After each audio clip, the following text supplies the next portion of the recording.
آپ لوگ یہ دیکھ سکتے ہیں یہ ایک 12 وولٹ 30 ایمپیئر چارجر ہے، اس کے اندر 2 چپکلیاں گئی تھی اور دونوں مر گئے ہیں۔ تو آپ لوگ یہ دیکھ سکتے ہیں یہ مکمل جل گئے ہیں، کیونکہ اس میں شارٹ ہوتی ہے، بجلی ہوتی ہے تو بجلی کی وجہ سے یہ شارٹ کرتی ہے، تو یہ دونوں بالکل جل گئے ہیں اور ساتھ ساتھ اس نے چارجر بھی خراب کیا ہوا ہے۔ تو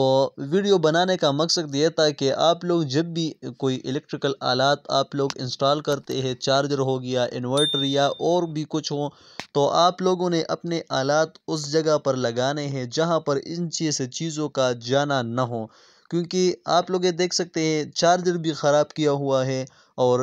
چپکلیاں جو ہے یہ بھی مر گئے ہیں۔ تو جس طرح آپ لوگوں کو پتہ ہے کہ آج کل سردی کا موسم ہے اور یہ کیڑے مکوڑے جو ہے یہ گرم جگہ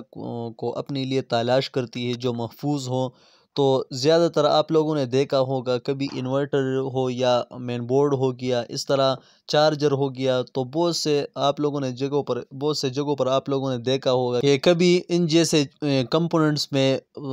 سام بھی پنس جاتا ہے، چپکلی بھی پنس جاتی ہے۔ تو آپ لوگوں نے ان چیزوں کا بہت خیال رکھنا ہے، جب بھی آپ لوگ یہ انسٹال کریں تو آپ لوگوں نے اس کی صفائی کبھی کبھی لازمی کرنا ہوگا، کیونکہ اس کے اندر کیڑے مکوڑے وغیرہ نکل جاتے ہیں اور وہ مر جاتے ہیں، تو آپ لوگوں کی جو ایکسیسریز ہوتی ہیں وہ بھی خراب ہو سکتی ہیں، اور آپ لوگوں نے یہ چیزیں اس جگہ پر انسٹال کرنے ہو جہاں پر آپ لوگوں کا نظر ہو اور آنا جانا ہو۔ مقصد یہ ہے کہ اس جگہ پر انسٹال نہیں کرنا ہو جہاں پر آپ لوگ اس کی صفائی نہ کر سکے۔ آپ لوگ یہ دیکھ سکتے ہیں اب یہ چارج بھی خراب ہو گیا ہے اور چپکلی جو ہیں وہ بھی مر گئے ہیں، تو لہٰذا آپ لوگوں نے اس میں احتیاط ضرور کرنا ہوگا۔ تو امید کرتا ہوں ویڈیو سے آپ لوگوں کو معلومات ضرور ملی ہوگی۔ اگر ویڈیو اچھی لگی ہو تو پلیز چینل کو سبسکرائب کریں۔